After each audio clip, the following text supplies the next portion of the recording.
Hello friends, कैसे हैं आप सब। उम्मीद है आप सब अच्छे होंगे और आपके एग्ज़ाम की प्रिपरेशन भी अच्छी चल रही होगी। मैं शंभू कुमार, मैं एक बैंकर हूँ। आपका अपने चैनल सिलेक्शन गाइड में आपका स्वागत करता हूँ।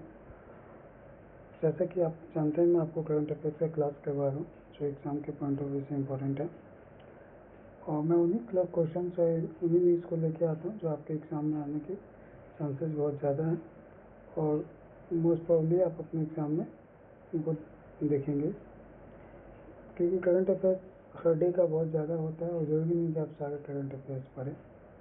इसीलिए मैं सिर्फ शॉर्ट करके लाता हूँ कि जो इम्पोर्टेंट है वही आप पढ़ें और वही आपको बताऊँ, जिससे कि आपका टाइम वेस्ट ना हो। तो आज का करंट अफेयर्स बहुत इंपॉर्टेंट होने वाला है। आज की न्यूज़ बहुत इंपॉर्टेंट है, आपको एग्ज़ाम में कंफर्म है इनमें से कुछ क्वेश्चन आपको एग्ज़ाम में मिल ही जाए। इसीलिए मैं कहना चाहूँगा कि आप सब पूरा वीडियो देखें, और अगर किसी को भी कोई भी डाउट हो तो आप कमेंट करके, या जो चैनल का लिंक है व्हाट्सएप और टेलीग्राम का, उसमें आप पूछ सकते हैं। इसके साथ ही मैं बैंकिंग अवेयरनेस की भी क्लास बहुत जल्दी स्टार्ट करूँगा। अगर आपको अपने बैंकिंग अवेयरनेस के किसी भी टॉपिक पर कोई डाउट है, कोई वर्ड को डेफिनेशन आपको नहीं समझ में आता, तो वो भी आप मुझसे पूछ सकते हैं। चलिए आज की क्लास स्टार्ट करते हैं। आज का जो फर्स्ट न्यूज़ है, first ever fit India carnival inaugurated by union minister Mansukh Mandaviya. इस न्यूज़ में ये कहा गया है कि जो हमारे union minister of sports, youth and sports हैं, वो मनसुख मंडाविया जी, उन्होंने फिट इंडिया कार्निवल का इनॉग्रेशन किया है न्यू दिल्ली जवाहरलाल नेहरू स्टेडियम में। ये 3 दिन का कार्निवल है। बेसिकली इसका मोटिव है और थीम ये है कि लोगों को अपने हेल्थ एंड लाइफ स्टाइल पे चेंज करने के लिए फोकस किया जाए। अगर उनका लाइफ स्टाइल अच्छा नहीं है, हेल्दी नहीं है, तो वो कोशिश करें कि वो अपनी कुछ एक्टिविटीज़, फिजिकल एक्टिविटीज़ बढ़ाएं, जिससे कि कुछ बीमारियाँ जैसे शुगर, डायबिटीज़, बीपी वगैरह को कंट्रोल किया जा सके। तो उसी के रिगार्डिंग ये कार्निवल स्टार्ट किया गया है कि लोगों को इसके लिए मोटिवेट और जागृत किया जा सके कि हेल्थ कितना इम्पोर्टेंट है। इसमें जो कुछ प्रोमिनेंट सेलिब्रिटीज़ हैं उनको भी इन्वाइट किया गया है, जैसे कि आयुष्मान खुराना, संग्राम सिंह रेसलर है। आयुष्मान खुराना तो आप सब जानते हैं, एक्टर हैं, और जो संग्राम सिंह है वो रेसलर है। चलिए, हमारे लिए इम्पोर्टेंट इसमें बस यही हो जाता है कि कार्निवल का क्या नाम है और कहाँ स्टार्ट किया गया है, इनॉग्रेशन किसके द्वारा किया गया। ये सब मैंने आपको बता ही दिया। अब बाकी नेक्स्ट न्यूज़ देखते हैं।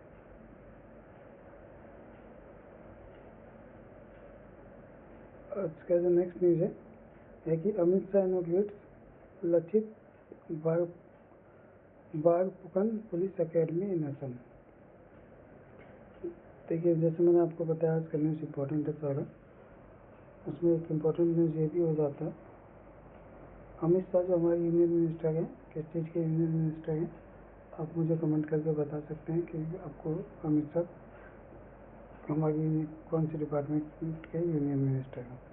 उन्होंने एक लचित बागपुकन पुलिस अकेडमी का असम में इनॉग्रेशन किया है, जिनका नाम एक लेजेंडरी वॉरियर, मतलब कि जो पहले के सेनापति थे, आप कह सकते हैं कि शासक या सेना, जो बहुत अच्छे वॉरियर थे, जिन्होंने मुगल के अगेंस्ट बहुत बड़ी विक्ट्री की थी, उन्हीं के नाम पे रखा गया है।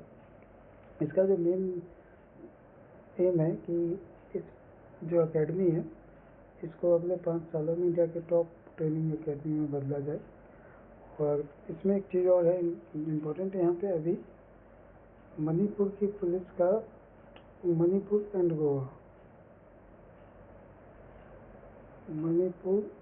एंड गोवा के पुलिस का ट्रेनिंग भी कंप्लीट करवाया गया है। कितने अप्रोक्स 2000 सोल्जर्स का ट्रेनिंग भी यहाँ पे करवाया गया है। ठीक है, तो इम्पोर्टेंट यही हो जाता है कि अमित शाह ने कहाँ पे इनॉग्रेशन किया है, और उसका नाम क्या है, लचित बागपुकन पुलिस अकेडमी असम। अब तो चीफ मिनिस्टर की बात कर लेते हैं। उनका कौन है, हेमंत शर्मा, डॉक्टर हेमंत विश्व शर्मा, और जो गवर्नर है उनका नाम है लक्ष्मण प्रसाद आचार्य। ये हम देख लेते हैं कि हमें ये रटना नहीं है, रोज हम प्रैक्टिस करेंगे तो हमें धीरे धीरे याद हो जाएगा। आपको पता है कि इसमें क्वेश्चन अगर आपने एग्ज़ाम दिया तो आपको पता होगा कि गवर्नर और रिसेंटली अपॉइंटमेंट का एक क्वेश्चन एग्ज़ाम में देखने को मिल जाता है। चलिए नेक्स्ट क्वेश्चन देखते हैं। नेक्स्ट क्वेश्चन है, union minister lays foundation stone for NECTAR permanent campus, NECTAR permanent campus.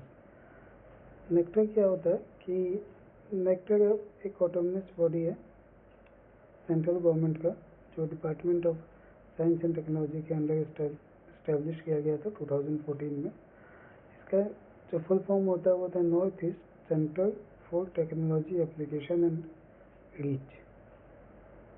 ठीक है, इसका क्या है, north east centre for technology application and reach. इसका जो परमानेंट कैंपस बनाया गया, कहाँ बनाया गया है, मोवडियांग शिलोंग में। शिलोंग आपको पता होगा कहाँ पे, तो बताइएगा शिलोंग कहाँ पे है, मेघालय में है। शिलोंग है मेघालय। और इसका जो फाउंडेशन का इनोग्रेशन किया है, किन्होंने किया है, वो union minister of science and technology Jitendra Singh ने। Union minister of science and technology Jitendra Singh ने किया है। और इसका एस्टेब्लिशमेंट मैंने बताया आपको 2014 में हुआ है। इसका जो मेन एम है कि जो नॉर्थ ईस्ट में इकोनॉमिक डेवलपमेंट और जो टेक्नोलॉजिकल डेवलपमेंट है, दोनों को साथ में लेके बढ़ाया जाए। अगर किसी भी एरिया का डेवलपमेंट करना है तो हमें उसके लिए कंपलसरी है कि हम वहाँ पे टेक्नोलॉजी का भी बढ़ावा दिया जाए।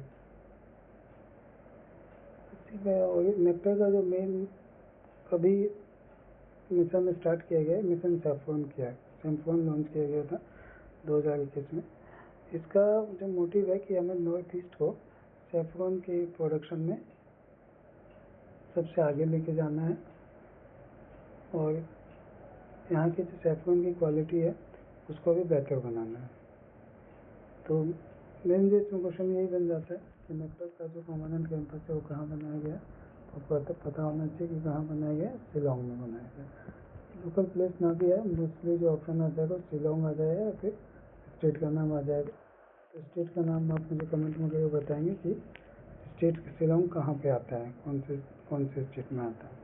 तो यहाँ के CM की बात कर सकते हैं, तो CM की बात करते हैं तो क्या है, कोंकल संगमा है, कोनार्ड कोंकल संगमा।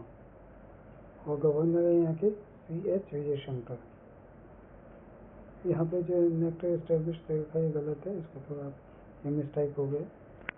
इसका जो एस्टेब्लिशमेंट ये है 2014 में। चलिए नेक्स्ट क्वेश्चन देखते हैं, नेक्स्ट न्यूज़ देखते हैं।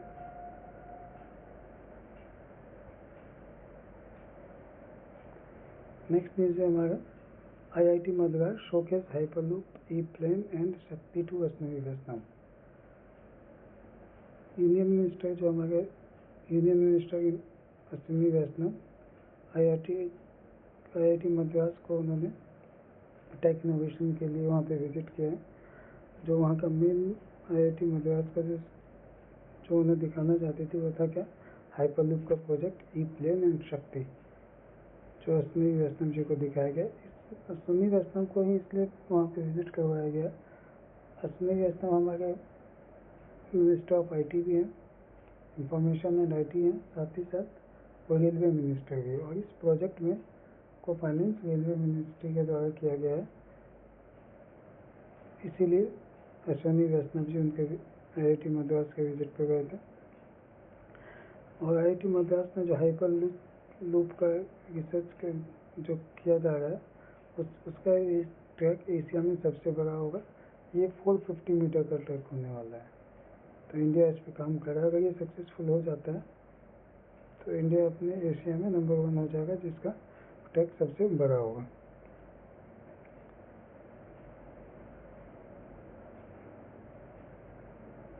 चलिए अब आगे चलते हैं, हम अपना नेक्स्ट न्यूज़ देखते हैं। Delhi to ink pact with centre to implement health care project. जैसे कि आप सबको पता है PM भीम क्या है, prime minister Ayushman Bharat health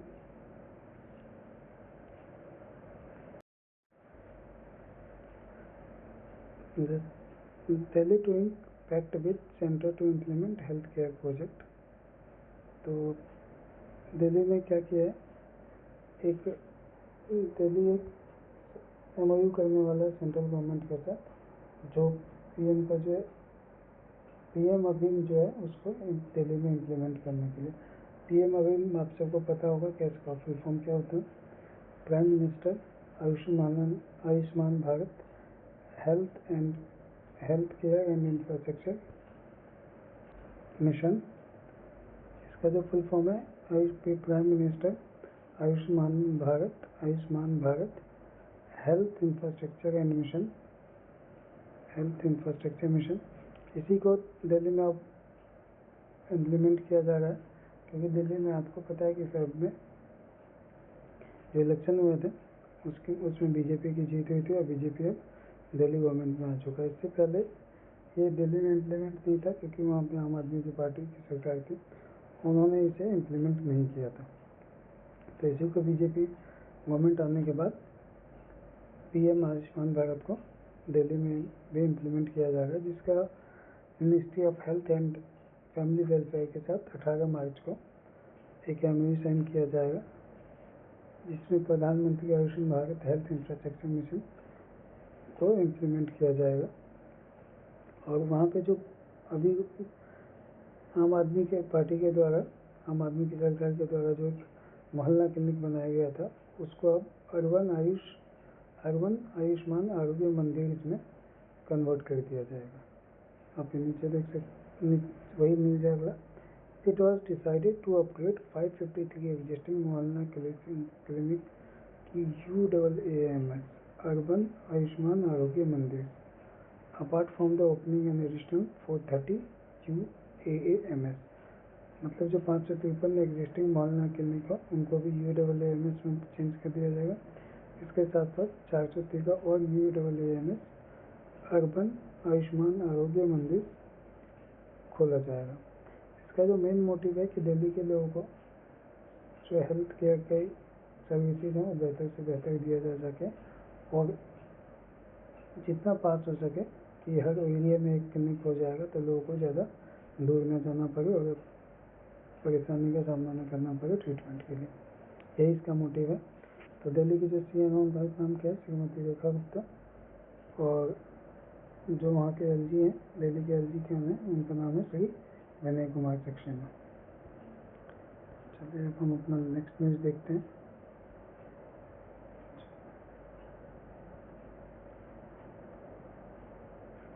आज का क्लास थोड़ा लंबा होने वाला है, क्योंकि आज न्यूज़ काफ़ी ज़्यादा है और सब इम्पोर्टेंट न्यूज़ है, इसीलिए ध्यान से देखिएगा। आप लोग कहीं पे कोई डाउट हो तो आप पूछ सकते हैं। चलिए अब क्लास नेक्स्ट न्यूज़ देखते हैं। Reserve Bank of India gets global recognition for rolling out digital initiative including पर्वा एंड सारथी सिस्टम। देखिए, जो रिजर्व बैंक ऑफ इंडिया को डिजिटल ट्रांसफॉर्मेशन के लिए अवार्ड मिला है, ठीक है, मतलब हमारे सेंट्रल बैंक को अवार्ड मिला है डिजिटल ट्रांसफॉर्मेशन के लिए लंदन UK में सेंट्रल बैंकिंग का। तो ये बहुत बड़ी बात होती है कि अगर आप पूरे वर्ल्ड में आपके सेंट्रल बैंक को अगर कोई वर्ल्ड लेवल का अवार्ड मिल रहा है, तो इससे पता चल रहा है कि हमारे सेंट्रल बैंक कितना कैपेबल है और कितनी बढ़िया मॉनिटरिंग कर रहा है, चाहे वो डिजिटल के क्षेत्र में हो, डिजिटलाइजेशन के एरिया में हो, चाहे लोगों को अलग फाइनेंशियल इंक्लूजन के लिए हो, चाहे बेहतर से बेहतर सर्विस देने के लिए हो। तो सब में RBI एक बहुत ही अच्छा रेगुलेटर का काम करता है। एज ए बैंकर मैं आपको अश्योर करता हूँ, आज की डेट में पूरे वर्ल्ड में भी अगर क्राइसिस आता है तो हमारा बैंकिंग इंफ्रास्ट्रक्चर और रेगुलेटरी इतना सफिशिएंट है कि हमारे यहाँ पे बहुत ज़्यादा असर नहीं होगा। अब देखिए होंगे लास्ट कुछ टाइम पे आपने देखा भी होगा कितने सारे बैंक हैं जो प्राइवेट बैंक फाइनेंशियल क्राइसिस में गए, तभी कस्टमर्स का जो डिपॉजिट था वो सिक्योर था और उनको पैसा मिला है या कुछ जो पेंडिंग रह गया वो मिल रहा है। तो इसीलिए RBI का रेगुलेशन बहुत अच्छा है, बहुत स्ट्रिक्ट है। अगर एज ए बैंकर हम उसको फॉलो नहीं करते हैं तो हम पे पेनल्टी भी लगता है। तो ये न्यूज़ आपके एग्जाम पॉइंट ऑफ व्यू से इम्पोर्टेंट है कि ये क्या है। तो जैसे कि आपको पता है आरबीआई को अवार्ड मिला है लंदन यूके में। ये क्वेश्चन इंपॉर्टेंट है कि कहाँ पे मिला है, तो लंदन में मिला है। और किस चीज़ के लिए मिला है ये बहुत इंपॉर्टेंट है कि जिसके जो 2 इनिशिएटिव हैं, प्रवाह और सारथी, इन 2 सिस्टम के लिए इनको अवार्ड मिल दिया गया है। सारथी जो है जनवरी 2023 में लॉन्च किया गया था, जिसका जो मेन मोटिव था वो था कि आरबीआई के जो इंटर वर्क फ्लो है उसको एम्प्लॉइज जो ऑनलाइन ही सारा ट्रांजेक्शन सारा काम हो जाए, पेपरलेस बनाया जाए ताकि आरबीआई के सिस्टम को, तो उसके लिए सारथी लॉन्च किया गया था। प्रवाह फिर 2014 में मई में लॉन्च किया गया था। जो क्या होता है कि रेगुलेटरी एप्लीकेशन है, जैसे मैंने आपको बताया कि बैंकिंग को, हर बैंक को अपना कुछ रिपोर्ट्स आरबीआई को 15th डे, मंथ के एंड, क्वार्टर एंड में सबमिट करना होता है, fortnightly, quarterly, monthly, by monthly. तो उसको सब हर रिपोर्ट को पहले क्या होता था कि फिजिकल फॉर्म में भेजना होता था, तो अब उसको क्या है कि अब डिजिटली भेज दिया जाता है। उस सिस्टम का क्या नाम है, प्रवाह। ठीक है, तो सारथी आरबीआई के इंटरनल के लिए है, जो प्रवाह है वो आउटसाइडर रेगुलेटरी एप्लीकेशन के लिए। ठीक है, कुछ और डाउट है आप लोगों को इसमें तो आप पूछ सकते हैं। जो आरबीआई के गवर्नर हैं वो हैं संजय मल्होत्रा। जो आरबीआई के गवर्नर हैं वो संजय मल्होत्रा जी हैं, और आरबीआई का हेडक्वार्टर है मुंबई में। चलिए नेक्स्ट क्वेश्चन देखते हैं।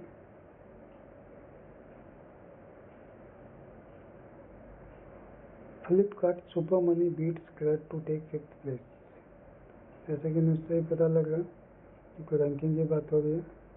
फ्लिपकार्ट आप सब जानते हैं, फ्लिपकार्ट एक शॉपिंग एप्लीकेशन है, शॉपिंग पोर्टल है। इसके साथ साथ अब वो लेटर लोन भी दे रहा है। आपने खुद ने देखा होगा कि उसकी साइट पे आपको पे लेटर का सर्विस मिलता है। तो ये भी एक तरह का लोन ही है कि आप उसका सामान दे रहे हैं, पैसा बाद में दिया जाएगा। ठीक है, अब इसी के साथ फ्लिपकार्ट ने क्या किया है कि अपना यूपीआई स्टार्ट किया था, जिसका नाम है सुपर मनी। ये फर्म में अनाउंस हुआ था, फर्म में लॉन्च हुआ है, और ये मार्च तक आते आते इंडिया के टॉप 5 यूपीआई में आ गया है। अभी तक जो 5th नंबर पे यूपीआई था वो क्रेड था, लेकिन क्रेड का जो ट्रांजेक्शन है वो कम हुआ और फ्लिपकार्ट का ट्रांजेक्शन ज़्यादा हुआ। इस वजह से 5th नंबर पे फ्लिपकार्ट आ गया, फ्लिपकार्ट का सुपर मनी। क्वेश्चन आ सकता है कि रिसेंटली में, जो हाल ही में, कौन सा यूपीआई था जिसका लॉन्च फ्लिपकार्ट के द्वारा किया गया और मार्च में अपने 5th नंबर पर आ गया। क्वेश्चन ऐसे आ सकता है, ये आ सकता है कि हाल ही में फ्लिपकार्ट के द्वारा कौन सा यूपीआई लॉन्च किया गया। तो इसी को देखते हुए अब यूपीआई के बारे में थोड़ा पढ़ना जरूरी हो जाता है। आपको पता होगा कि आज के डेट में जो हम यूपीआई में ट्रांजेक्शन कर रहे हैं, जितना ट्रांजेक्शन होता है, एवरेजली 80 to 90,000 करोड़ का ट्रांजेक्शन पर डे होता है यूपीआई के द्वारा। यूपीआई का जो कस्टमर बेस है 450 मिलियन, 45 करोड़ से ज़्यादा है। और यूपीआई को गवर्नमेंट का टारगेट है, एनपीसीआई का टारगेट है कि इसको 200-300 मिलियन और बढ़ा जाए। मीन्स इस आपको पता होना चाहिए कि 1 मार्च को, 1 मार्च को जो यूपीआई का ट्रांजेक्शन हुआ था उसका टोटल था 1,01,628 करोड़ का ट्रांजेक्शन हुआ था, अगर हम मॉनेटरी टर्म में बात करें तो। यूपीआई ने फर्स्ट टाइम 1 लाख करोड़ का से ज़्यादा का ट्रांजेक्शन किया था मार्च 1 को। चलिए अब इसके साथ देखते हैं कि आपको पता ही है कि सबसे बड़ा जो यूपीआई पेमेंट मर्चेंट है वो कौन है, फ़ोनपे है। इसकी जो मार्केट वैल्यू है वॉल्यूम के हिसाब से 47.5 है, बट अगर अमाउंट की बात करें तो 51% है। गूगल पे सेकंड नंबर पे 36% वॉल्यूम शेयर और 35% अमाउंट शेयर में। थर्ड नंबर पे पेटीएम है, जिसमें कि 6.7% वॉल्यूम शेयर और 5.3 वैल्यू शेयर है। देखिए कितना डिफरेंस है सेकंड और थर्ड में। फर्स्ट 51%, सेकंड 35%, थर्ड 5.3%, तो ये थर्ड नंबर पे। चलिए अब आगे देखते हैं। फ़ोन पे और गूगल पे और दोनों मिलकर 84% ऑफ यूपीआई ट्रांजेक्शन करते हैं। जितना वॉल्यूम होता है तो 84% यूपीआई ट्रांजेक्शन फ़ोन पे और जीपे से किया जाता है।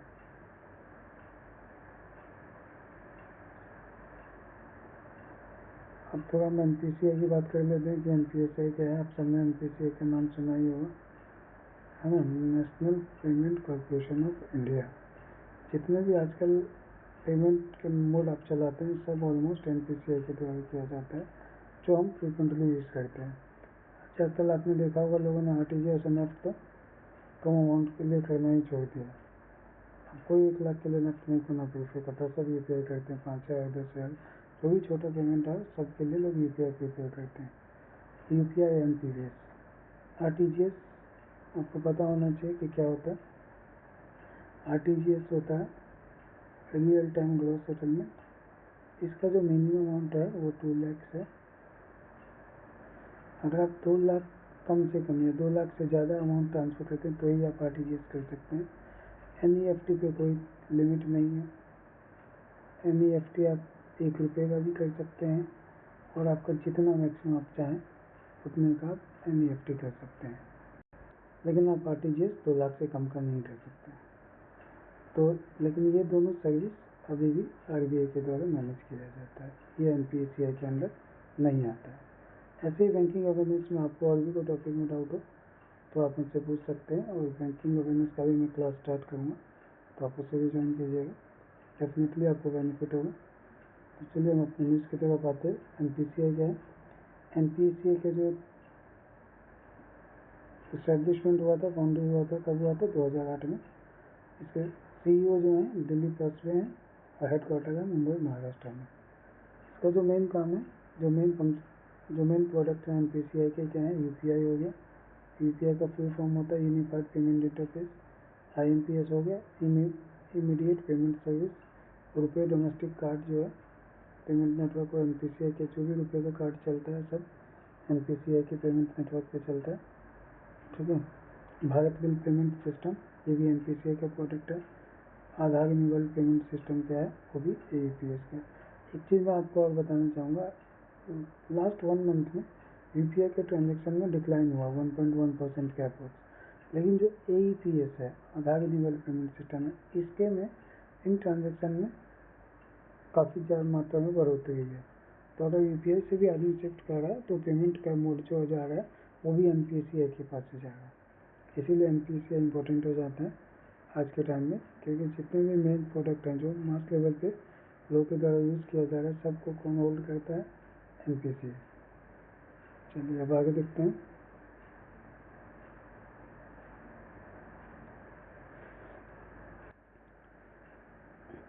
India to become world 3rd largest economy by 2028, Morgan Stanley ने कहा। मॉर्गन स्टैनली आपको पता होगा कि कौन है।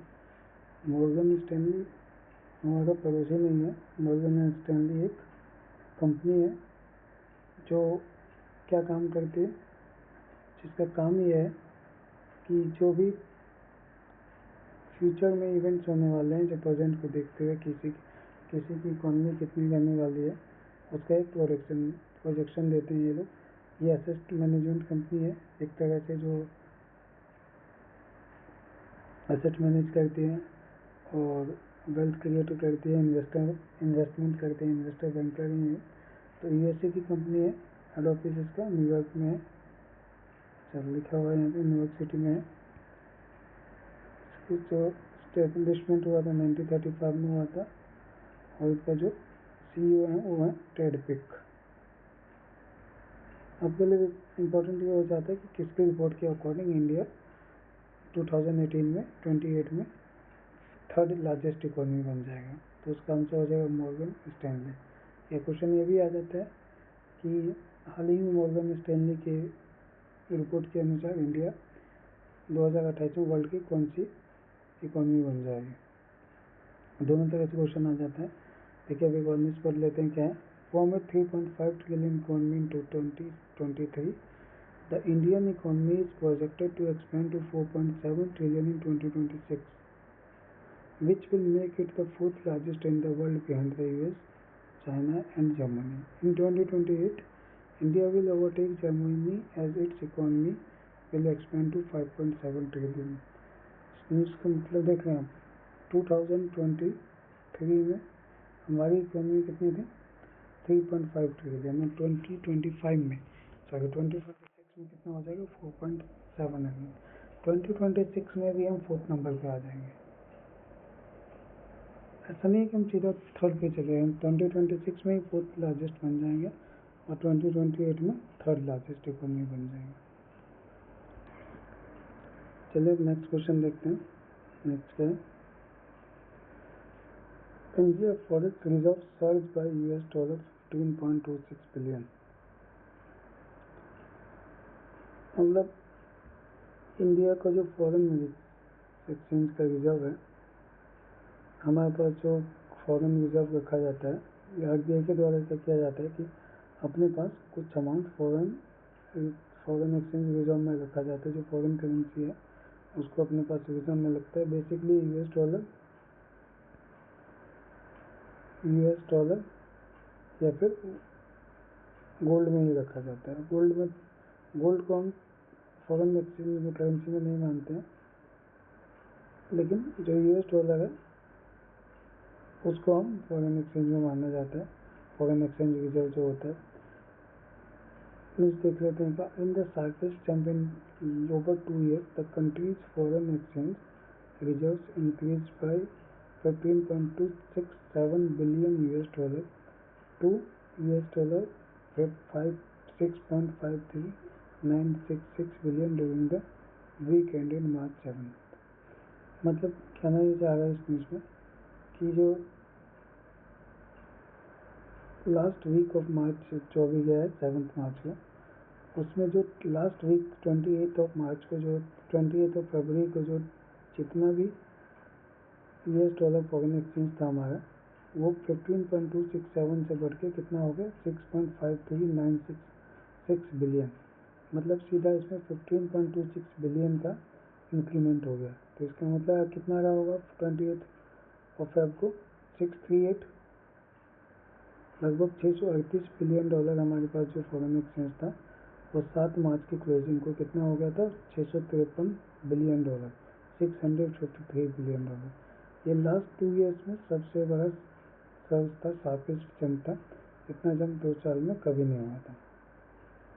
देखिए ये लिखा है, ये हुआ क्यों था, इसलिए इसका जो मेन रीज़न आरबीआई के द्वारा कहा गया वो इसलिए कहा गया कि 28 फरवरी को आरबीआई ने, सेंट्रल बैंक ने यूएसए के साथ 10 बिलियन डॉलर का यूएस डॉलर का करेंसी स्वैप किया था कि मार्केट में जो लिक्विडिटी है उसको बढ़ाने के लिए, against the rupee to inject liquidity in the system. तो जो फॉरेक्स रिजर्व सबसे ज़्यादा, the forex reserve had increase to an all time high is $70.885 billion. आज तक हमारा जो सबसे हाईएस्ट फॉरेन एक्सचेंज रहा है वो है $704.885 बिलियन। कब रहा ना, सितंबर 2024 में। क्वेश्चन हो सकता है कहीं देखने को मिल जाए आपको कि आज तक का हमारा हाईएस्ट जो फॉरेन एक्सचेंज है वो कितना रहा और कब रहा है। तो $704 बिलियन, 704 अप्रॉक्स ही क्वेश्चन आता है, कभी भी एग्जैक्टली डाटा नहीं आता, बहुत कम ही चांस रहता है कि एग्जैक्टली डेसिमल में पूछे। अप्रॉक्स में पूछ सकता है कि लगभग $705 बिलियन या $704 बिलियन कब रहा था। तो और आपको पता होना चाहिए जो फॉरेन रेमिटेंस आता है हमारे यहाँ पे, उसमें वर्ल्ड में नंबर 1 है इंडिया, कि उसके पास सबसे ज़्यादा जो फॉरेन रेमिटेंस आता है। चलिए अब आगे देखते हैं नेक्स्ट क्वेश्चन क्या है।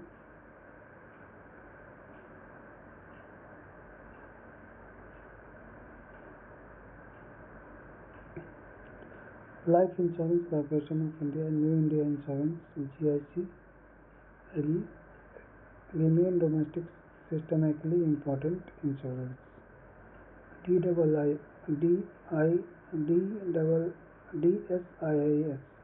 इसका फुल फॉर्म होता है डोमेस्टिक सिस्टमिकली इम्पोर्टेंट इंश्योरेंस। देखिए ऐसे ही बैंक भी होते हैं डोमेस्टिक सिस्टमिकली इम्पोर्टेंट बैंक्स भी होते हैं।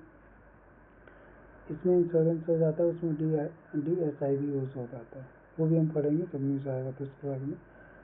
इसका मतलब ये है कि जो 3 इंश्योरेंस कंपनी है हमारे यहाँ पे, LIC, NIAC और GIC, ये तीनों इतने इम्पोर्टेंट है हमारी इकोनॉमी के लिए। अगर ये फेल फेल हो जाए, इनकी स्टेबिलिटी में कुछ दिक्कत आता है, तो जो इंडिया की इकोनॉमी है, जो इंडिया का इंश्योरेंस सेक्टर है, उसमें काफ़ी हद तक गिरावट आ जाएगा। एक तरह का हम कह सकते हैं कि स्टेबिलिटी ख़त्म हो जाएगी हमारी मार्केट की। तो ये इतना बड़ा शेयर होल्ड करते हैं इस सेक्टर का, ठीक है। तो लाइफ इंश्योरेंस LIC का नाम आप सबने सुना ही है, न्यू इंडिया इंश्योरेंस का भी नाम आपने सुना ही होगा। जो तीसरा GIC री इंश्योरेंस कंपनी। एरी का मतलब होता है री इंश्योरेंस, इसका फुल फॉर्म है General Insurance Corporation of India, एडी। मतलब री इंश्योरेंस किया करने के लिए जो एक कंपनी है, जनरल इंश्योरेंस कॉरपोरेशन है, ये गवर्नमेंट ओन कंपनी है, ये फुल्ली गवर्नमेंट ओन्ड कंपनी है। और एक चीज़ और मैं आपको इसके बारे में बताऊँ कि ये वन एंड ओनली री इंश्योरेंस कंपनी थी। इसके अलावा कोई भी री इंश्योरेंस कंपनी नहीं था, ना तो गवर्नमेंट ना तो गवर्नमेंट ना प्राइवेट। इसका मोनोपोली था मार्केट में। लेकिन अभी हम आगे पढ़ेंगे कि अब इसको ख़त्म कर दिया गया।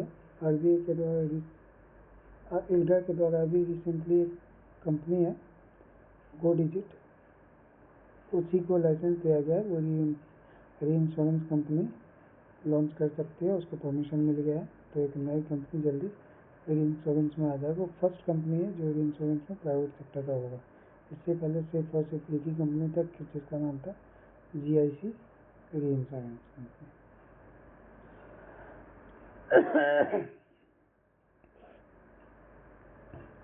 और ये जो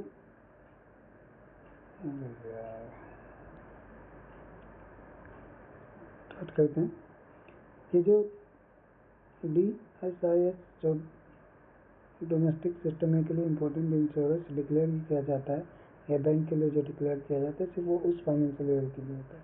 तो ये जो अनाउंसमेंट है 2024 और 25 के फाइनेंशियल ईयर के लिए, मतलब मार्च 31 तक के लिए।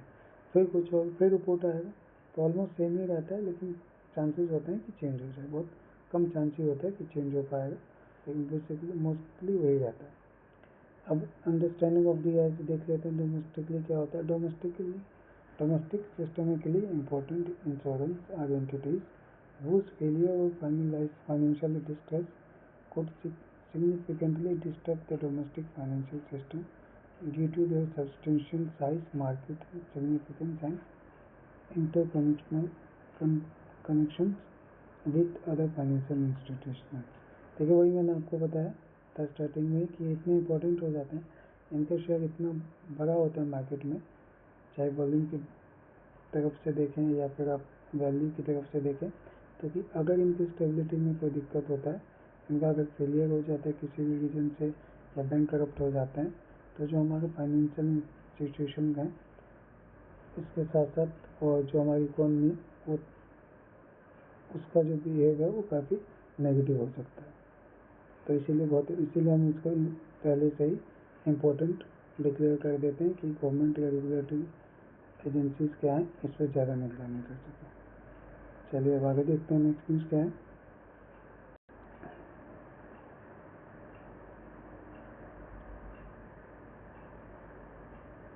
इसके बारे में देख लेते हैं कि IRDAI क्या है। आपको पता है कि जो भी इंश्योरेंस सेक्टर में जो भी अनाउंसमेंट होता है सब IRDAI के द्वारा किया जाता है, ठीक है। तो इसका जो हेड क्वार्टर होता है वो कहाँ है? तो हैदराबाद तेलंगाना में है। इसका जो चेयरपर्सन है देवाशीष पांडे हैं, और इसका जो फाउंडेशन हुआ है कब हुआ है? 1999 में। चलिए अब नेक्स्ट देखते हैं।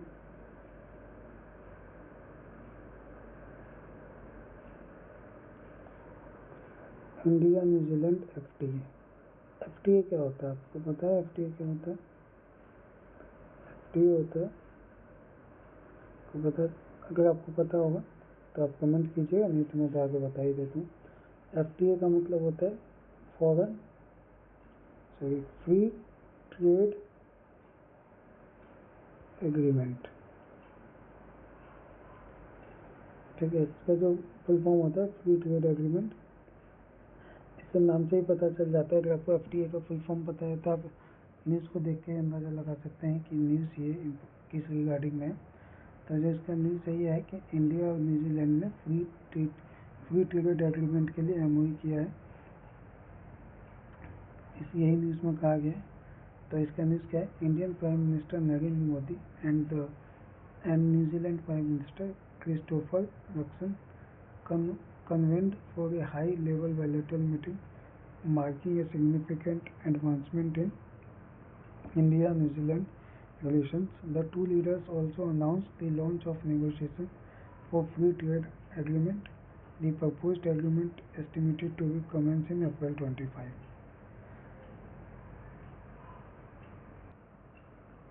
तो यही कहा गया है न्यूज़ में कि इंडिया के जो प्राइम मिनिस्टर हैं हमारे श्री नरेंद्र मोदी जी और न्यूजीलैंड के जो प्राइम मिनिस्टर हैं क्रिस्टोफर लक्सन, उनका जो बायलैटरल मीटिंग हुआ है उसमें ये जो इंडिया और न्यूजीलैंड के जो रिलेशंस हैं उसको और बेहतर बनाने के लिए फ्री ट्रेड एग्रीमेंट का पे बात चल रहा है। और ये जो एग्रीमेंट लगभग फाइनल हो गया और जो एप्लीकेबल होगा वो कब से होगा, अप्रैल 2025 से होगा। ऑस्ट्रेलिया के बाद ये सेकंड कंट्री है जिसके साथ इंडिया ने ओशियाना में फ्री FTA एग्रीमेंट किया है। ऑस्ट्रेलिया के साथ हुआ था हमारे 2022 में। फ्री ट्रेड एग्रीमेंट का मतलब ये होता है कि इसमें आप जो भी दोनों कंट्रीज है, चाहे इंपोर्ट के लिए चाहे एक्सपोर्ट पे, किसी भी तरह का कोई बैरियर नहीं होगा, कोई टैरिफ नहीं होगा। टैरिफ या कुछ कस्टम्स वगैरह होंगे भी तो मिनिमम होंगे। या फ्री ट्रेड एग्रीमेंट का जो कॉन्सेप्ट है वो यही है कि इसमें किसी भी तरह का बिजनेस में बैरियर नहीं होगा। दोनों एक दूसरे को सपोर्ट करेंगे बिजनेस को बढ़ाने के लिए। दोनों एक दूसरे के इंपोर्ट और एक्सपोर्ट को बढ़ावा देंगे। जो चीज़ जहाँ पे बेहतर मिलता है वो वहाँ से ले सकते हैं और दे सकते हैं। इंडिया और न्यूजीलैंड के अगर बिजनेस ट्रेड की बात करते हैं तो हम यहाँ पे इंपोर्ट ज़्यादा करते हैं, इंपोर्ट कम करते हैं और एक्सपोर्ट हम ज़्यादा करते हैं।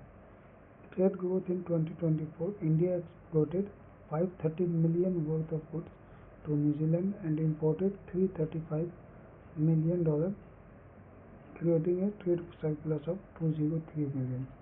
आप मुझे बताएंगे कि ट्रेड सरप्लस कब होता है, जब हमारा इंपोर्ट ज़्यादा होता है कि एक्सपोर्ट ज़्यादा होता है। अगर आप ये वीडियो यहाँ तक देखेंगे तो आपको पता होगा कि मैंने भी बताया है कि पॉजिटिव कब होता है और नेगेटिव कब होता है। अब अभी जो हमारा जनवरी अप्रैल का जो अप्रैल से लेकर जनवरी 25 तक का जो बिजनेस देखा गया उसमें $1 बिलियन से ज़्यादा का बिजनेस हो चुका है इंडिया और न्यूजीलैंड के बीच।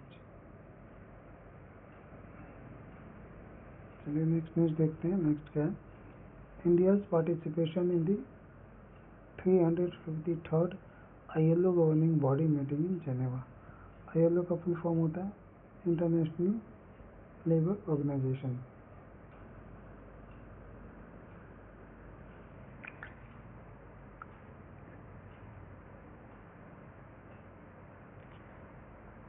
इसका जो 353वां 353rd गवर्निंग बॉडी मीटिंग हुआ था इंटरनेशनल लेबर ऑर्गेनाइजेशन का, कहाँ पे हुआ था, जेनेवा स्विट्जरलैंड में। कब से हुआ है, 10 मार्च से 20 मार्च तक अभी चल ही रहा है। जिसमें इंडियन डेलीगेशन इंडिया की तरफ से जो हमारी Mrs Sumita Dawra secretary of ministry of labour and employment है, उन्होंने पार्टिसिपेट किया इसमें। उनके द्वारा इसमें इंडिया के द्वारा जो अचीवमेंट्स एंड पर्सपेक्टिव्स है उसके लेबर फोर्स के बारे में, labour force social justice and employment generation का उसको बताया गया है। और इसके साथ साथ इंडिया ने क्या किया है, अपना जो UN का जो सेकेंड वर्ल्ड समिट होने वाला है सोशल डेवलपमेंट में दोहा में कटर में, उस पर अपना सपोर्ट दिया है। और उसका एजेंडा क्या होगा इसके बारे में बातचीत किया जाएगा सोशल डायमेंशन के ऊपर। कब होना है, 2030 में होना है दोहा में कतर में। तो ये क्वेश्चन एक बार देख सकते हैं, ये थोड़ा इंपॉर्टेंट हो जाता है क्योंकि इसके रिगार्डिंग मीटिंग हो गया है इसीलिए। इसके साथ साथ अगर हम ILO की बात कर लेते हैं एक बार, ILO मतलब इंटरनेशनल लेबर ऑर्गेनाइजेशन का, तो इसका जो हेड ऑफिस है स्विट्जरलैंड जेनेवा में है। और इसके जो डायरेक्टर जनरल हैं वह हैं गिलबर्ट एफ होंगबो। ये फर्स्ट अफ्रीकन है जो इस पोस्ट को होल्ड कर रहे हैं। और अफ्रीकन में भी टोगो कंट्री के हैं। ये पहले टोगो के प्रेसिडेंट रह चुके हैं। कहाँ के रहे हैं? टोगो के प्रेसिडेंट रहे हैं अफ्रीकन कंट्री के। फर्स्ट ऐसे पर्सन है जिन्होंने इंटरनेशनल लेबर ऑर्गेनाइजेशन का जनरल डायरेक्टर बने। चलिए, अगर हम इंडिया की बात करें तो इंडिया अपने सोशल प्रोटेक्शन कवरेज का 48.8% कवर करता है, जो कि ग्लोबल के एवरेज से 5% ज़्यादा है। और वहाँ पे हमारे जिस तरफ से जो डेलीगेशन था इंडिया की तरफ से, उन्होंने बताया वहाँ पे कि EPFO में एम्प्लॉय, जो आपको पता होगा क्या होता है EPFO, उसमें 7.37 करोड़ मेंबरशिप है इंडिया के पास। ESIC में 14.4 करोड़ बेनिफिशरीज हैं। ई श्रम पोर्टल पे अभी आपने न्यूज़ में देखा होगा 30.6 करोड़, मतलब 30 करोड़ 60 लाख से ज़्यादा लोगों ने रजिस्टर किया है। PM जन आरोग्य योजना में 60 करोड़ बेनिफिशरी हैं। और जो PDS है उसमें 81 करोड़ अप्रोक्स 81 करोड़ 35 लाख बेनिफिशरीज को फूड सिक्योरिटी दिया जा रहा है। तो ये इसलिए बताया गया है कि इंडिया अपनी सोशल सिक्योरिटी के लिए और पब्लिक को सेफ्टी के लिए, हेल्थ केयर के लिए, फूड सेफ्टी और इन फ्यूचर इनकम के लिए और उनकी हेल्थ के लिए किस प्रकार से काम कर रहा है, चाहे एम्प्लॉयमेंट जनरेशन के लिए। तो हर सेक्टर में इंडिया अपने लोगों के लिए बहुत अच्छा काम कर रहा है और हर लेवल पे सोच रहा है। यही वहाँ पे बताया गया था कि लेबर ऑर्गेनाइजेशन की मीटिंग में। चलिए नेक्स्ट देखते हैं। तो आपके लिए जो इम्पोर्टेंट हो जाता है इसमें ये कि इंडिया की तरफ से किन्होंने पार्टिसिपेट किया था डेलीगेशन में। तो उनका क्या नाम था? सुनीता दावरा। कौन है ये? हमारी सेक्रेटरी है ministry of labour and employment की, ठीक है। और कहाँ पे हो रहा था? स्विट्जरलैंड, जेनेवा, जो कि हेड ऑफिस है ILO का। चलिए अब नेक्स्ट आगे देखते हैं। रायसीना डायलॉग्स 2025। ये रायसीना डायलॉग क्या होता है? कॉन्फ्रेंस होता है इंडिया की तरफ से, जिसमें जियो इकोनॉमिक्स और जियो पॉलिटिक्स, इंटरनेशनल कम्युनिटी के रिगार्डिंग बातचीत किया जाता है अपना, और अपने पॉइंट सबके द्वारा प्रेजेंट किया जाता है।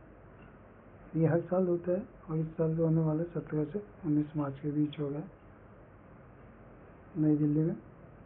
इसका जो इनॉग्रेशन है प्राइम मिनिस्टर नरेंद्र मोदी जी के द्वारा किया जाएगा। और जो इसमें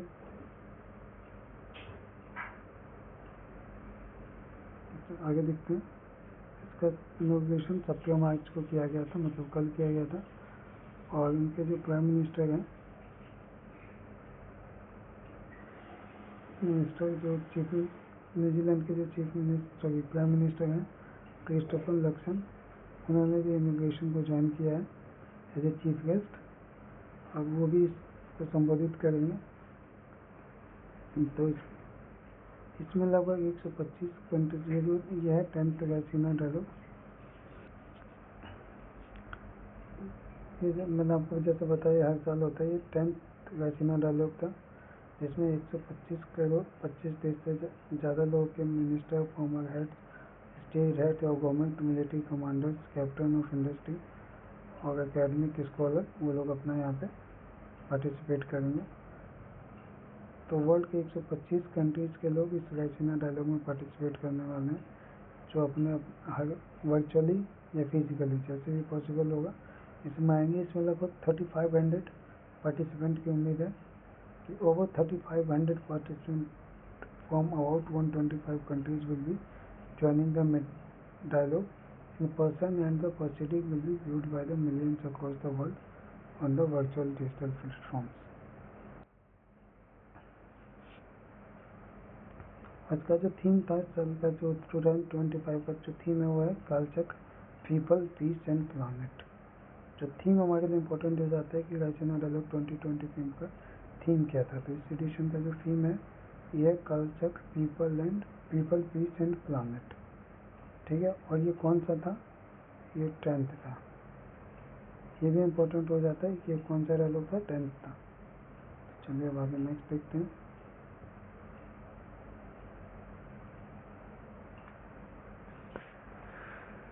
ministry of Panchayati Raj launches key initiative for women empowerment in Panchayati Raj institutions.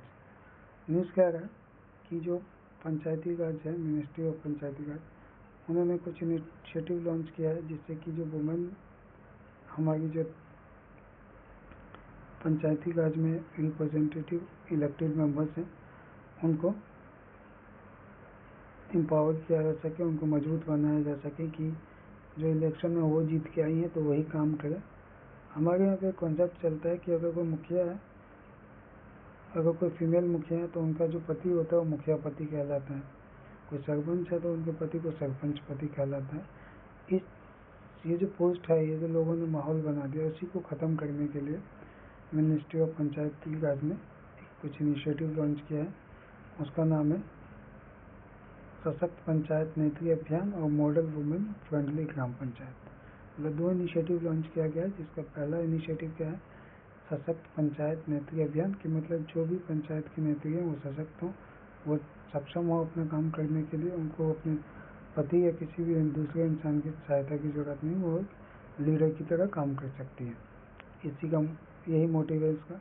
इसके साथ साथ जो दूसरा किया गया इनिशिएटिव वो है मॉडल वुमेन फ्रेंडली ग्राम पंचायत। मतलब इसका मोटिव है कि हर डिस्ट्रिक्ट में कम से कम एक पंचायत ऐसा हो जो मॉडल हो वुमेन फ्रेंडली के लिए, कि जहाँ पे सारा काम एक अच्छे लीडर की तरह जो भी वुमेन रिप्रेजेंटेटिव है, इलेक्टेड रिप्रेजेंटेटिव है, वो अच्छे से अपना काम चला सके, उसको मॉडल के रूप में प्रस्तुत किया जा सके। Objective strengthening leadership skill, decision making abilities and ensure active participation in rural governance.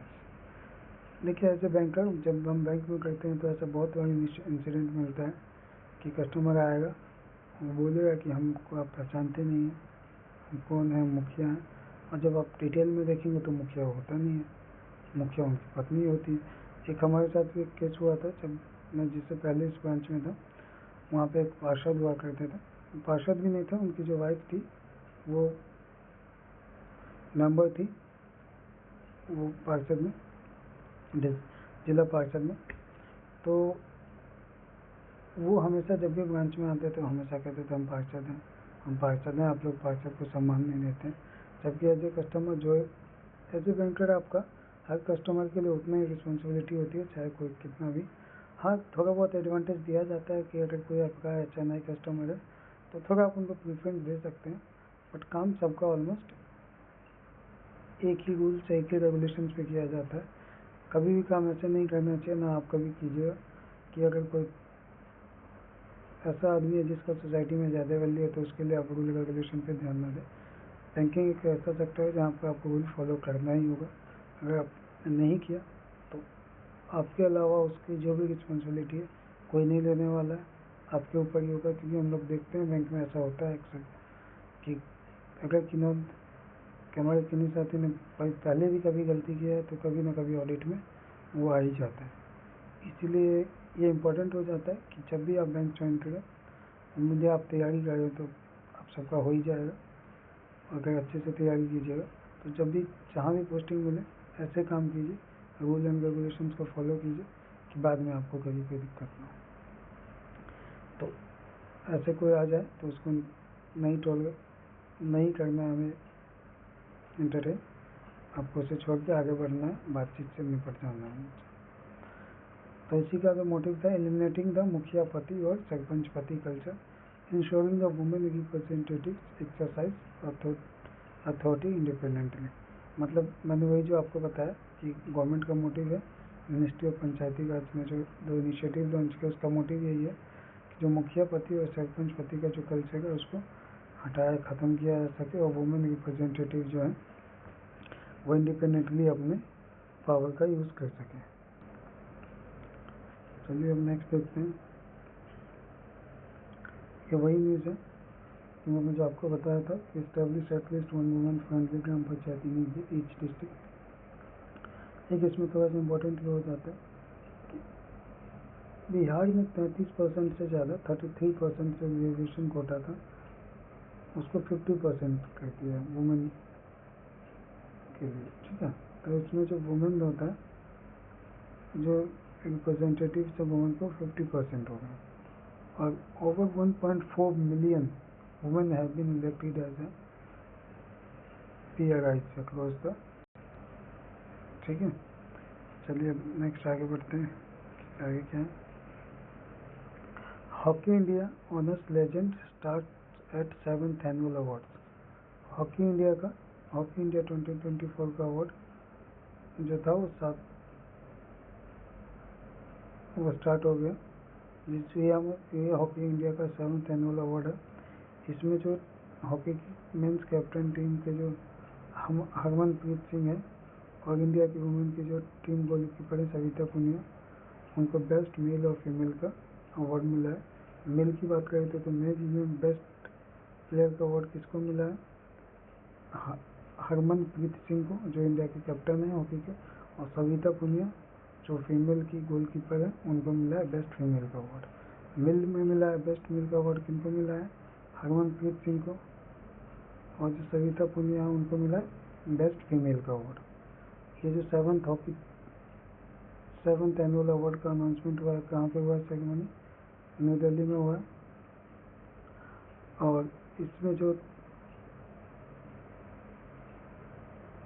Player जिनको अवार्ड मिला है, उनमें वो टीम भी शामिल है जो 1975 का जो वर्ल्ड कप जीती थी, उसी को 50वीं सालगिरह थी, उसको भी सेलिब्रेट किया गया। तो उस टाइम की जो टीम थी उनको भी अवार्ड दिया गया है। इसका जो एनुअल अवार्ड स्टार्ट हुआ था 2014 में हुआ था। इस अवार्ड का बहुत सारे अवार्ड डिस्ट्रीब्यूट हुए, सारे अवार्ड हमारे लिए इम्पोर्टेंट नहीं है, इसीलिए मैंने इसका पूरा लिस्ट नहीं दिया है यहाँ पे। बाकी अगर आप मुझसे किसी को चाहिए होगा तो बताइएगा, मैं दे दूँगा। आप कमेंट में भी कर सकते हैं, या जो चैनल का लिंक, व्हाट्सएप या टेलीग्राम का चैनल का लिंक होगा, उसमें आप ऐड हो जाएगा, तो वहाँ पे मैं आपको PDF दे दूँगा जो आप बोलेंगे तो। चलिए आगे देखते हैं नेक्स्ट क्या है। Indian contingent closes out special Olympics world winner game 2025 with 33 medal haul. मतलब इस न्यूज़ का मतलब ये है, जो special Olympics world winter games हो गए थे, उसमें इंडिया को 33 मेडल्स मिले। कितने मेडल मिले? 33 में, जिसमें से कि 8 गोल्ड, 18 सिल्वर और 7 ब्रॉन्ज मेडल हैं। 10 मेडल इसमें स्नो स्विमिंग में है, 10 मेडल आपको snow swimming and alpine skiing में आ गया है। 6 मेडल हमारे स्नो बोर्डिंग में आया है, और short track, speed skating, cross country skating and football टू बोट 4 3 गए। मतलब हमारे शॉर्ट ट्रैकिंग में 4, क्रॉस कंट्री स्काइकिंग में 2, और फुटबॉल बोर्ड में 1 मेडल मिला है। 4 से 6, ठीक है। 7 दोनों में 10 10 20 20 26 और 33, आपको टोटल 33 अवार्ड मेडल मिला है, जिसमें से कि आपको 10 मेडल अल्पाइन स्काइकिंग और स्नो स्विमिंग में मिला है, 6 मेडल आपको स्नो बोर्डिंग में मिला है, शॉर्ट ट्रैक स्पीड स्केटिंग में 4, क्रॉस कंट्री साइकिलिंग में 2, और फुटबॉल में 1 मेडल मिला है। तो अब आप मुझे बताएंगे कि विंटर का गेम जो हुआ ओलंपिक के वर्ल्ड विंटर गेम 2025, ये हुआ कहाँ था? ये हुआ था तुरिन में। तुरिन कहाँ है? इटली में। ये क्वेश्चन इंपॉर्टेंट है कि कहाँ पे प्लेस हुआ था, ये पूछा जा सकता है। फिर नेक्स्ट देखते हैं।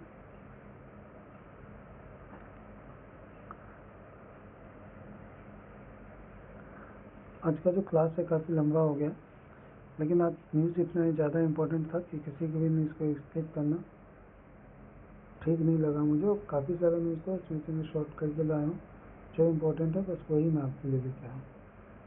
अब जैसे देखिए यही न्यूज़ है, इसको स्किप करने का कोई मतलब ही नहीं है। Jharkhand wins 15th hockey India senior women national championship. अगर आप ऐसे देखिएगा तो सिर्फ न्यूज़ है, लेकिन ये झारखंड का फर्स्ट ऐसा है जिसमें कोई नेशनल वुमेन्स का चैंपियनशिप है जो झारखंड जीती है, उसका ये फर्स्ट टाइटल है। तो ये इम्पोर्टेंट हो जाता है अपने आप में। कि अगर ये फर्स्ट टाइटल है तो अपने आप ही इम्पोर्टेंट हो जाता है कि कोई एग्ज़ाम में आ जाए, आपके एग्ज़ाम में देखने को मिल जाए कि which state has won the it's first championship, women champion, national championship. ऐसे क्वेश्चन आ जाता है। जब स्टेट न्यूज़ में आ जाए तो वहाँ से रिलेटेड कुछ और भी पूछा जा सकता है कि स्टेट का गवर्नर कौन है, सीएम कौन है,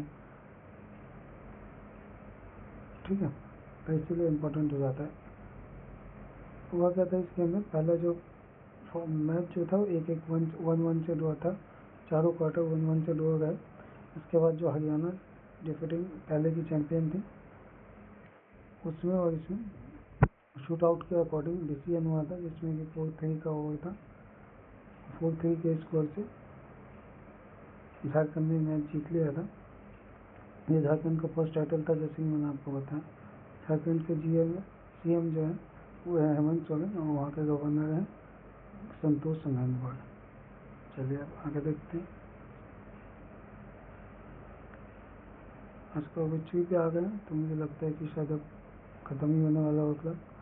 Tamil actor Bindu Ghosh dies at 76 in Chennai after battling illness financial crimes. Means ये है कि जो एक तमिल एक्टर थे बिंदु घोष, उनका 76 साल की उम्र में निधन हो गया चेन्नई के एक हॉस्पिटल में। तो हमारे लिए क्वेश्चन ये बन सकता है कि जो बिंदु घोष जिनका हाल ही में निधन हो गया, Bindu Ghosh was died recently in Chennai, which field she belongs to, मतलब कौन से फील्ड से बिलोंग करती थी, उनका संबंध कौन से, क्या बोलते हैं कि किस क्षेत्र से था। तो आपको क्या दिया जाता है, खेल, सिनेमा, राजनीति या अध्यापन, मतलब आपको ऐसे क्वेश्चन दे दिया जाता है, उसमें से आपको टिक लगाना होता है कि कौन सा ऑप्शन चाहिए। तो इसीलिए इम्पोर्टेंट है कि हम अब चीज़ को देख लें, एक बार कुछ अपॉइंटमेंट्स को भी देख लें। तो आज के डेट में कुछ ऐसा अपॉइंटमेंट तो नहीं था, लेकिन ये ऑब्जेक्टिव था इम्पोर्टेंट। एक और ऑब्जेक्टिव था जिसको मैं स्किप कर दिया, वो हो सकता है मैं नेक्स्ट क्लास में बता दूंगा आपको।